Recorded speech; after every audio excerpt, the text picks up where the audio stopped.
So I have a small creative business based in Portland, Oregon. It's called Marmoset, and we provide music for virtually any creative project you can imagine, from motion picture and film to TV shows and lots of advertising and commercials. We've got a staff and a team of about 18 people, and then an extended staff of another 40 or so independent freelance composers who compose music for projects. We also have a roster of over 300 bands and artists and musicians whose music we represent and look for opportunities for. And it's crazy, but in like 3.5 years we've been a business, we've somehow managed to work with almost 1,000 different creative clients all across the globe. It's happened really quickly. It's been a lot of fun. And I know I've used this word culture, and the thing about that we've been doing, we've gotten some attention and had some people ask some questions about the unique people we have at Marmoset and the creative culture we've been able to foster. And so I'm going to share a few of those thoughts and ideas with you. I've used this word creative a few times already, and some of you aren't used to hearing it that way. I'm using it as a noun, and it's usually used as an adjective. So I put together a definition of how we describe creatives, or at least how I describe creatives, and it's someone who makes or invents or grows new things or ideas exhibiting varying degrees of sensitivity and imagination and complexity. And that word complexity is very important.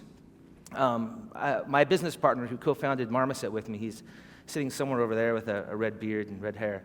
He is the main creative force that has started us, and he's got this imagination and this emotion and this complexity. He's taught me a lot about complexity, and sometimes it leaves me scratching my head because I think he's off in some other planet, but it's somewhere in the middle of that complexity and that part that's hard to understand, which the brilliance really comes from.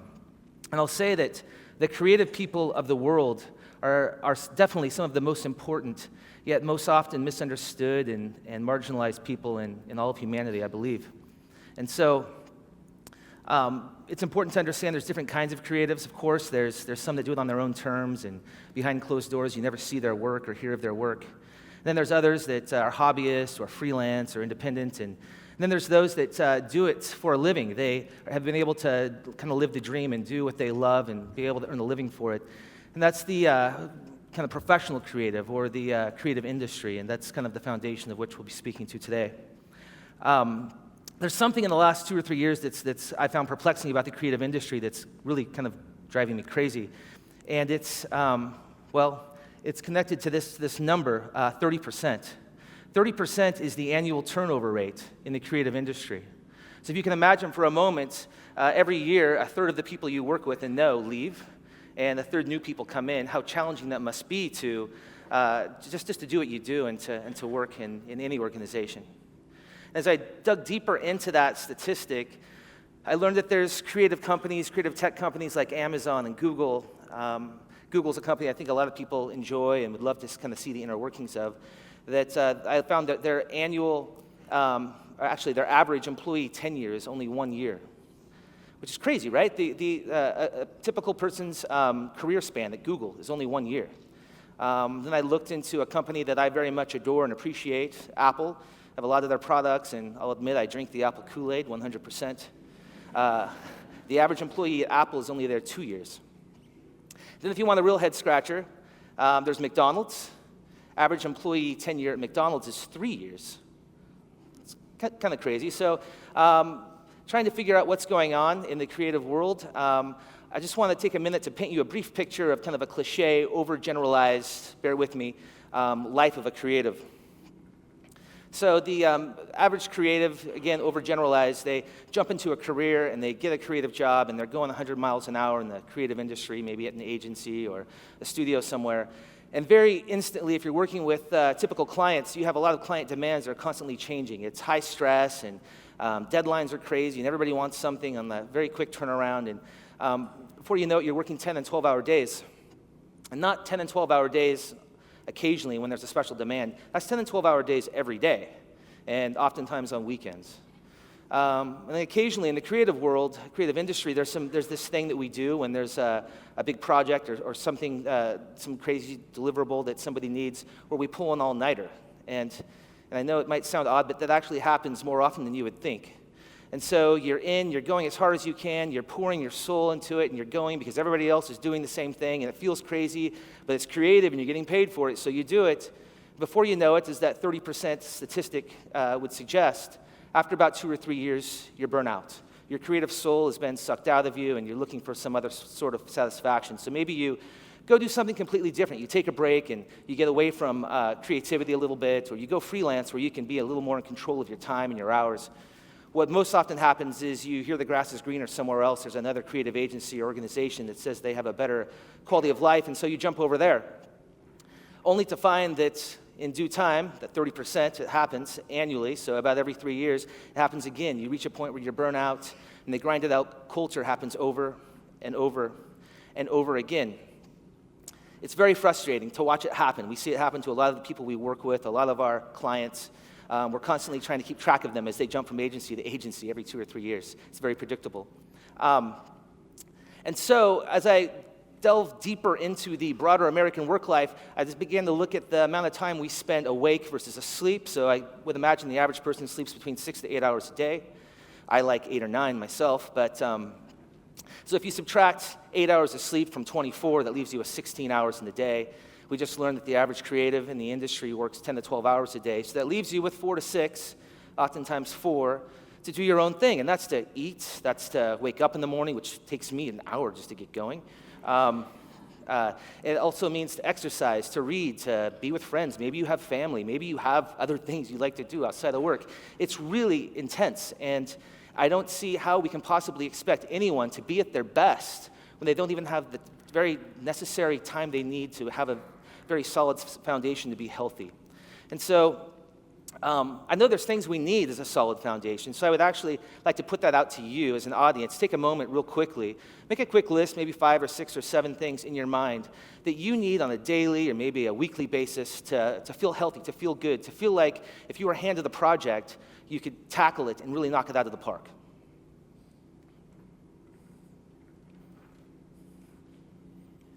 Okay, you have your list in your head of the things you need. I'll share my list with you. Sleep, definitely need sleep, more than most, I would say. I need to be eating healthy. I need a little bit of exercise. One thing I know I shouldn't be doing is drinking a lot. And let me tell you, in the creative industry, it's constantly drinking. There's parties and happy hours and booze that flows like a river. If I'm being honest, I know I need sex, lots of sex. My wife is shrinking in her chair over here. You're welcome, honey. I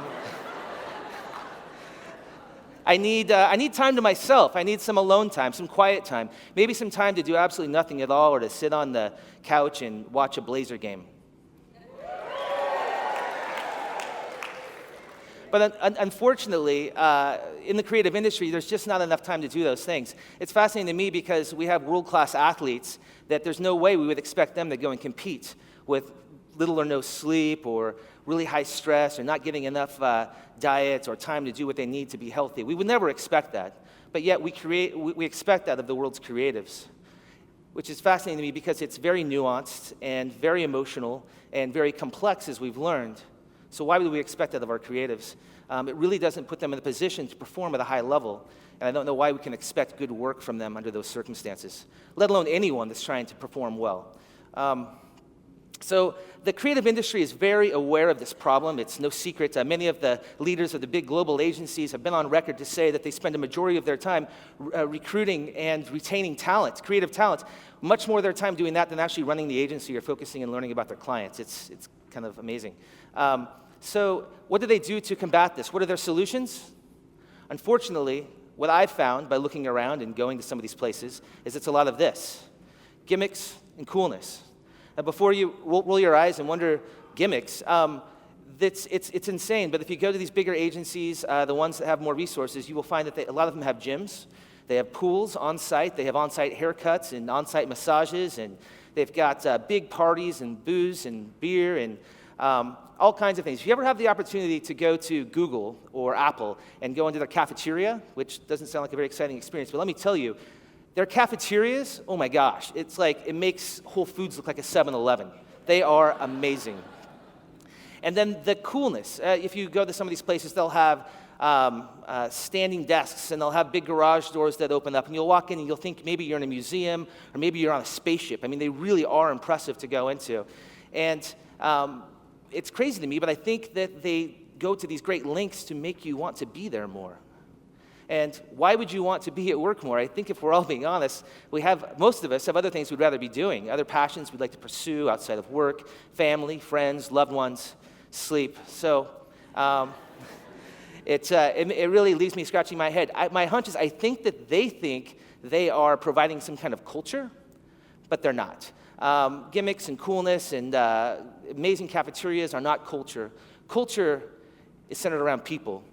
Culture is the behavior of people who are part of a common organization, aligned around common beliefs, common values, who are all working together to do something together.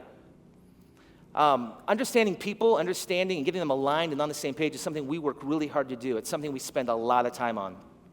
For instance, once every 6 to 8 weeks, I meet with everyone on our team. Now, it's easier for us. We're a smaller company. However, I do believe there are ways to make this scale.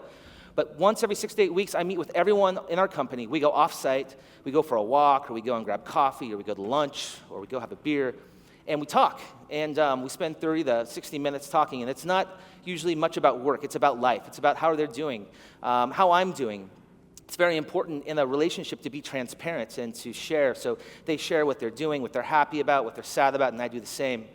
And it kind of reminds me of, I hear parents from time to time, I'm a parent, and I hear other parents from time to time say, you can't be friends with your kids, you have to have some sort of other relationship, but you can't be friends with your kids. And I hear bosses and leaders sometimes say that, you can't be friends with your team or with your staff, you need to maintain some separation and respect. Well, my challenge to those that think that or say that is, how can you know them if you're not in relationship with them? How can you know them if there's not some sort of friendship that's taking place? For instance, I know that if Ron and Brandon on my team, if I'm watching their Instagram feed, if they're not regularly on their bikes going on bike rides, I know something's wrong. Now, I have to know them in order to know that.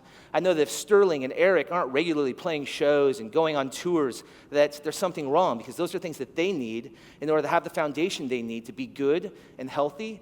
And ultimately, if they're good and healthy, they're going to be doing the best work they can possibly do with me. And so here's a quick picture of, took this the other day at our company. Of course, some of those things I was making fun of, ping pong tables and standing desks and booths and cool spaces. We have that. There's a big garage door that you can't see that opens up, and sometimes we move tables out there for meetings, and booze and beer flows like a river sometimes, I admit. Fun is good. Fun is really good. And I'll even say that it's great. I really enjoy it. I've been actually fired from jobs for having too much fun. The problem, though, is you don't confuse these things, the coolness and the fun, with culture. Culture is centered around people. And so to understand this, go back about a year ago, we were at a different space. It was about 800 or 900 square feet. Our only windows looked out into someone else's creative space. Low ceilings. It wasn't a very inspiring atmosphere. We had way too many people packed in there. Fascinating thing is people were not begging, but really, really after us to work for us for free. We had all these people wanting to work for us for free, all intern for nothing. And when our team would show up, they would show up with this vigor and this passion and this purpose that words cannot even describe.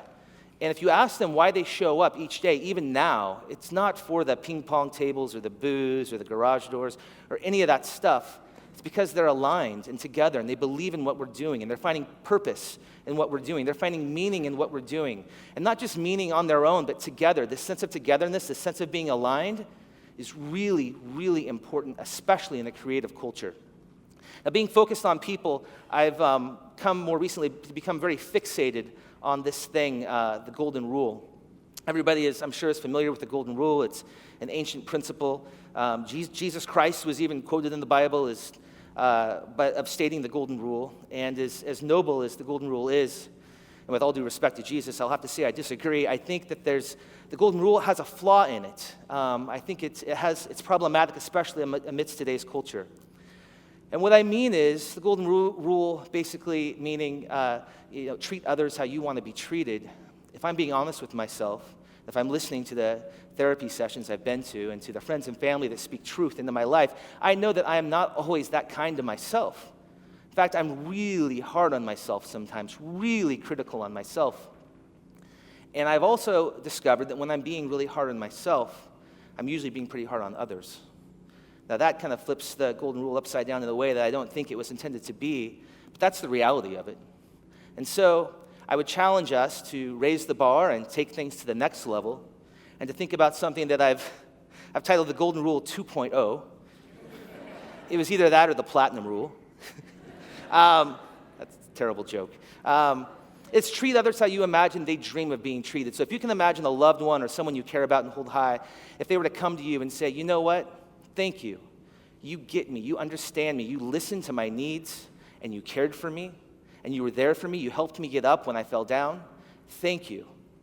If someone was to say that to you, I don't even know how you would react to that, but that would probably be the best thing that's happened to me in a long time. And that's what I'm aiming for when I'm cultivating and fostering a culture at my organization. And I think that that's what is at the core of culture, is this principle of treating others how they imagine how you imagine they dream of being treated.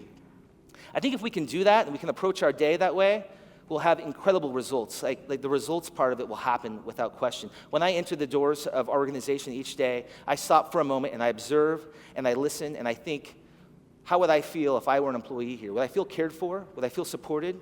Would I feel like the things that I needed to be healthy and well were being taken care of?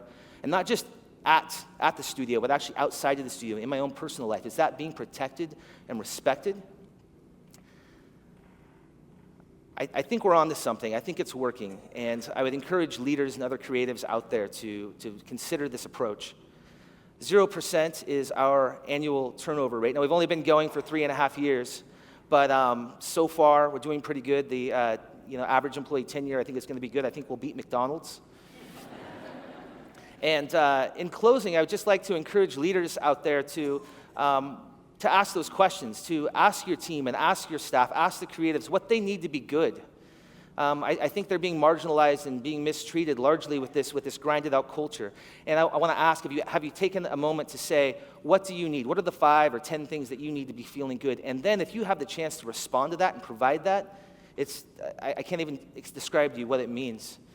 And then ask yourself, are you more focused on people or are you more focused on their output and what they're doing? And my hunch is the more you focus on people and the more that you invest in them as individuals, both inside the workspace and outside the workspace, the more you're ultimately going to get out of them. And to creatives, protect your soul, protect your creative soul. You know what you need to be good. You know how much sleep you need and how much alone time and how many bike rides you need to be good. Protect that. Don't let the grinded out culture of the creative industry take it away. And don't think for a moment that by working long hours and by pulling 15-hour days and all-nighters and doing all that stuff that you're some kind of creative badass. Because guess what? That's bullshit. You're not a creative badass by pulling crazy hours and working yourself into the ground.